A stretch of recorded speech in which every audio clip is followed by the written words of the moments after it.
Gaurav Gogoi Pakistani agent হয়, purely Pakistani agent. আৰু মই কোৱা কাৰণে সাহস আছে যদি মোৰ ওপৰত ডিফামেশ্যন কেছটো দিয়ক। He is a pure Pakistan agent. মোৰ লগত যিমান তথ্য আছে মই যিদিনাখন আপোনালোকক দিম সিদিনাখন আপোনালোকে গম পাব he is a 100% Pakistani agent. He has been planted by foreign power in the state of India, in our country. He is a planted person. আৰু তাৰ উপযুক্ত প্ৰমাণ লৈ মই কথাটো কৈছোঁ। নিয়মতে ইলেকশ্যন আছে বুলি, ইলেকশ্যন নাথাকিলেতো মই আৰু কঠোৰ হৈ দেখুৱাই দিলোহেঁতেন। কিন্তু ইলেকশ্যন আছে, কিবা এটা কৰিলে মানুহে ক'ব যে পলিটিকেল কাৰণত কৰিলে।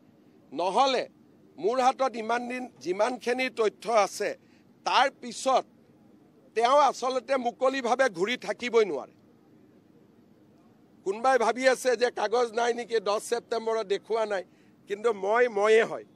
মই যি কৰিব লাগে টাইমত কৰিমেই, যি কৰিব লাগে 100%। আৰু he is a pure Pakistan agent and as a chief minister মই কৈ আছোঁ। এই বছৰৰ আৰম্ভণিৰ পৰা মুখ্যমন্ত্ৰী হিমন্ত বিশ্ব শৰ্মা ডাঙৰীয়া অসমৰ জনসাধাৰণক এটা ভুৱা কাহিনী শুনাই আছিলে, যি কাহিনী তেওঁ কৈছিল যে 10 ছেপ্টেম্বৰত মুকলি কৰিব। সেই কাহিনী সম্পৰ্কত মই আগতেও ক'লোঁ যে এই কাহিনী ভুৱা, তথ্যহীন আৰু 10 ছেপ্টেম্বৰত ডাঙৰ ফ্লপ হ'ব। 10 ছেপ্টেম্বৰ আহিল, মুখ্যমন্ত্ৰী মোৰ সম্পৰ্কত যি কাহিনী সেইটো ফুচ হ'ল। না তেওঁলোকে ৰাইজক কিবা তথ্য দেখাব পাৰিছে, না কিছু বিশেষ ব্যক্তিসকলক তথ্যবোৰ দেখাব পাৰিছে। আৰু মুখ্যমন্ত্ৰী হিচাপে তেওঁ যে মাত্ৰ পাতল কথাহে কয় তাৰ প্ৰমাণ তেখেতে দিলে।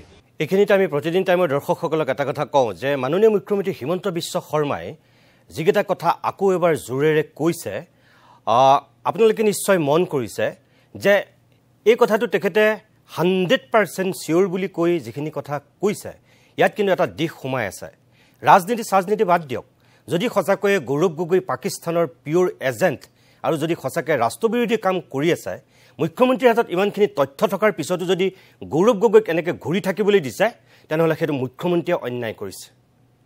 গৌৰৱ গগৈক আচলতে জেল হাজতত দিব লাগে, চুচৰাই লৈ যাব লাগে। আগত কিবা নিৰ্বাচন আহি আছে, সেইবিলাক বাদ দিয়ক। অসমৰ মানুহৰ কাৰণে কোনোবা অপৰাধী যদি অপৰাধী, সন্ত্ৰাসবাদী যদি সন্ত্ৰাসবাদী, তেওঁ সেই শাস্তি পাবই লাগিব। এজন মুখ্যমন্ত্ৰীৰ হাতত ইমানখিনি তথ্য প্ৰমাণ থকাৰ পিছত কি কাৰণত গৌৰৱ গগৈক তেনেহ'লে বাহিৰত ঘূৰি থাকিবলৈ দিছে?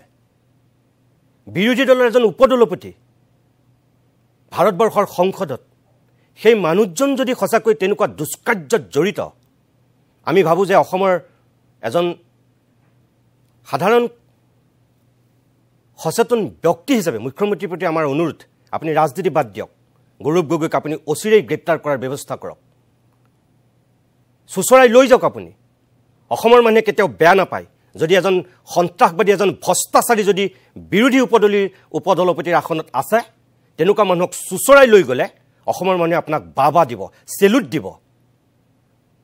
আপোনাৰ প্ৰতি আমাৰ অনুৰোধ, ইমান তথ্য প্ৰমাণ থকাৰ পিছত এই ৰাজনৈতিক নাটকখন বন্ধ কৰক। গৌৰৱ গগৈক আপুনি গ্ৰেপ্তাৰ কৰক অচিৰেই, যি ব্যৱস্থাৰে হওক আপুনি গ্ৰেপ্তাৰ কৰক। আপোনাৰ প্ৰতি আমাৰ আহ্বান, ৰাজনৈতিক বোকা ছটিওৱাৰ এই ভণ্ডামী নাটকখন বন্ধ কৰক আপোনালোকে।